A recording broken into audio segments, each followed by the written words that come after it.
2 রাকাত নামাজ পড়ে একটি দোয়া পড়লে আল্লাহ ফেরেশতা পাঠিয়ে গায়েবী সাহায্য করেন। আপনি যত কঠিন বিপদে আক্রান্ত হন না কেন, আল্লাহ বিপদ থেকে উদ্ধার করবেন।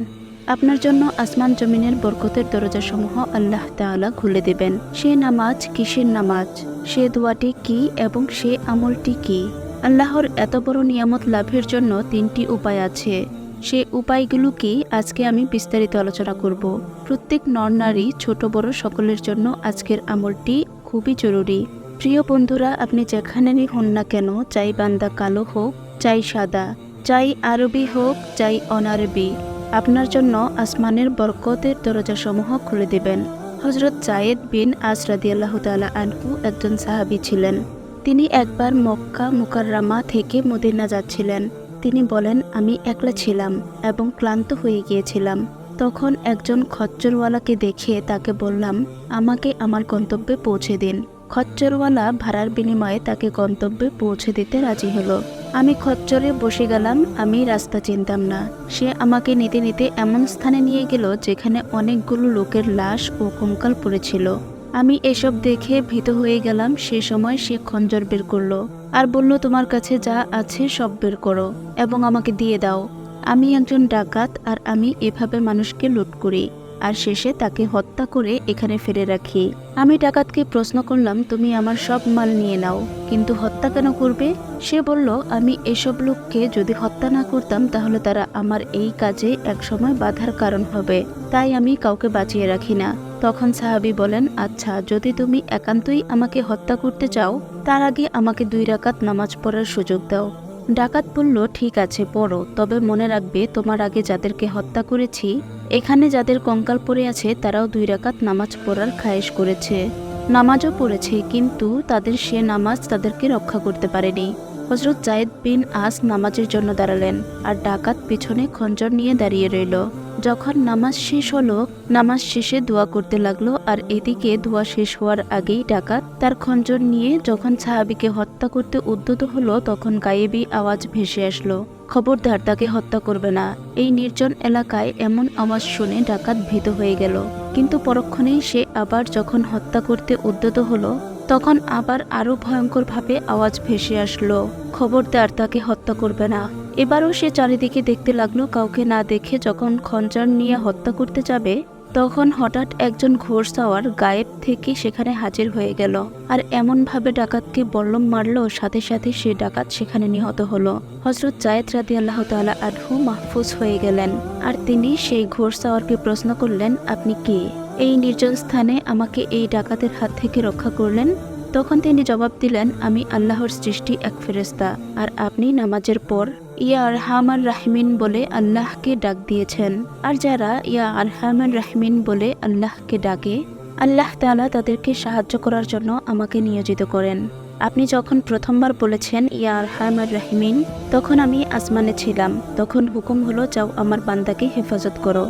যখন আপনি দ্বিতীয়বার আরহামুর রাহিমিন বলেছেন, তখন আমি দুনিয়ার আসমানে চলে আসলাম, সেজন্য বেশি জোরে সে আমার আওয়াজ শুনেছে। আর যখন তৃতীয়বার ইয়া আরহামুর রাহিমিন বলে ডাক দিলেন, তখন আমি এখানে পৌঁছে সে ডাকাতকে হত্যা করে আপনাকে হেফাজত করলাম। এভাবেই আল্লাহ তাআলা আপন বান্দাদেরকে হেফাজত করেন যারা মুত্তাকি হন, চাই তারা সাদা হোক, কালো হোক, আরবি হোক, অনারবি হোক, বাংলাদেশি হোক বা অন্য কোনো দেশের বাসিন্দা হোক। ফরমায়েছেন, মান কানু আইশু কায়নো, যেই হোক, যেখানের বাসিন্দাই হোক, আল্লাহ তাকে সাহায্য করবেন। পবিত্র কুরআনে আল্লাহ তাআলা ইরশাদ করেন, আর যদি সে জনপদের অধিবাসীরা ঈমান আনত এবং পরহেজগারি অবলম্বন করত, তবে আমি তাদের প্রতি আসমানি ও পার্থিব নিয়ামতসমূহ উন্মুক্ত করে দিতাম। সূরা আরাফ আয়াত নাম্বার 96। এখন আপনি এই বরকত লাভ করার জন্য কি করবেন? সলফিস সালিহিন বলেছেন, এই বরকত লাভের জন্য তাকওয়া অর্জন করতে হবে, আর তাকওয়া লাভ করার জন্য 3টি আসবাব আছে। যেমন নাম্বার 1, বেশি বেশি রোজা রাখার দ্বারা তাকওয়া অর্জন হয়। যেমন আল্লাহ তাআলা বলেন, তোমাদের ওপর রোজা ফরজ করা হয়েছে লাআল্লাকুম তাত্তাকুম, যাতে তোমরা তাকওয়া অর্জন করতে পারো। নাম্বার 2, যারা সত্যবাদী, নেক ও আল্লাহওয়ালাদের সহবতে থাকবে, আল্লাহ তাকে তাকওয়া ইখতিয়ার করার তৌফিক দান করেন।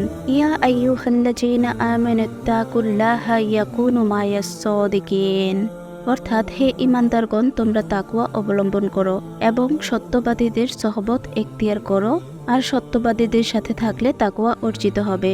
নবী করিম সাল্লাল্লাহু আলাইহি ওয়াসাল্লাম ইরশাদ করেন, লিকুল্লি শাইইন মাআদিনুন, অর্থাৎ প্রত্যেক জিনিসের একটি কান হয়ে থাকে। ওয়া মাআদিনিত তাকওয়া কুলুবুল আরিফিন, আর তাকওয়ার কান হলো আরিফিনদের দিল। সেজন্য যারা এসব আরেফ বিল্লাহ আল্লাহওয়ালাদের সহবতে থাকে তারাও সে তাকওয়ার নিয়ামত লাভ করতে পারে। নাম্বার 3, আল্লাহর কাছে তাকওয়া লাভের জন্য দোয়া করা। নবী করিম সাল্লাল্লাহু আলাইহি ওয়াসাল্লাম দোয়া শিখিয়েছেন, আল্লাহুম্মা ইন্নী আসআলুকাল হুদা ওয়াত তুকা ওয়াল আফাফা ওয়াল গিনা, অর্থাৎ মনে রাখবে মুত্তাকি বান্দার সাথে আল্লাহর সাহায্য থাকে।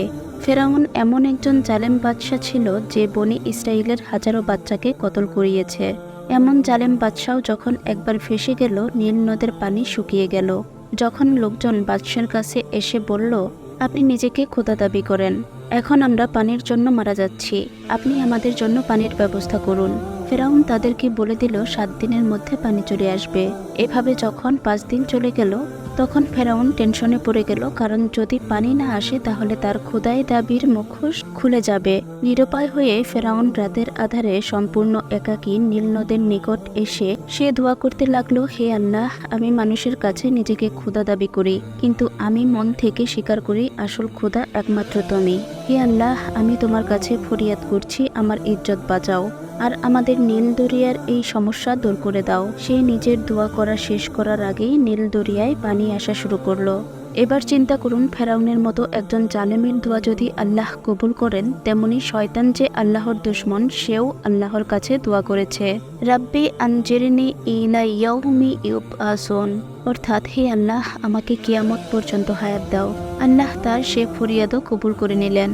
যে দয়াল প্রভু ফেরাউনের মতো জালেমের দোয়া, শয়তানের মতো মরদুদের দোয়া কবুল করেন, তাহলে আমরা যারা কলমা পড়ি, আমরা যারা আস্তিক, আমরা যদি আল্লাহর কাছে দোয়া করি তাহলে আল্লাহ কেন আমাদের দোয়া কবুল করবেন না? যিনি শত্রুকেও বঞ্চিত করেন না, সে মহান দয়ালু আল্লাহ বন্ধুকে কিভাবে বঞ্চিত করবেন? আসুন আমরাও আল্লাহর কাছে দিল থেকে দোয়া করি, আল্লাহর কাছে কোনো কিছু দিল থেকে চাই, আল্লাহ অবশ্যই দিবেন। 2 রাকাত নামাজ সালাতুল হাজত পড়ে চাওয়া যায়। বিপদে পড়ে ইয়া আরহামার রাহিমিন বলে আল্লাহ তাআলা রাব্বুল আলামিনের কাছে চাওয়া যায়। ইনশাআল্লাহ আল্লাহর গায়েবী সাহায্য নেমে আসবে। আল্লাহ তাআলা রাব্বুল আলামিন আমাদেরকে বেশি বেশি আমল করার তৌফিক দান করুন, আমিন। প্রিয় ভাই ও বোনেরা, আপনি যদি আমাদের চ্যানেলের নতুন দর্শক হয়ে থাকেন তাহলে অবশ্যই এখনই আমাদের চ্যানেলটি সাবস্ক্রাইব করে আমাদের সাথেই থাকবেন। আপনার সুস্থতা কামনা করে আজকের ভিডিওটি এখানেই শেষ করছি। ভালো থাকবেন সবাই। আসসালামু আলাইকুম ওয়া রাহমাতুল্লাহ।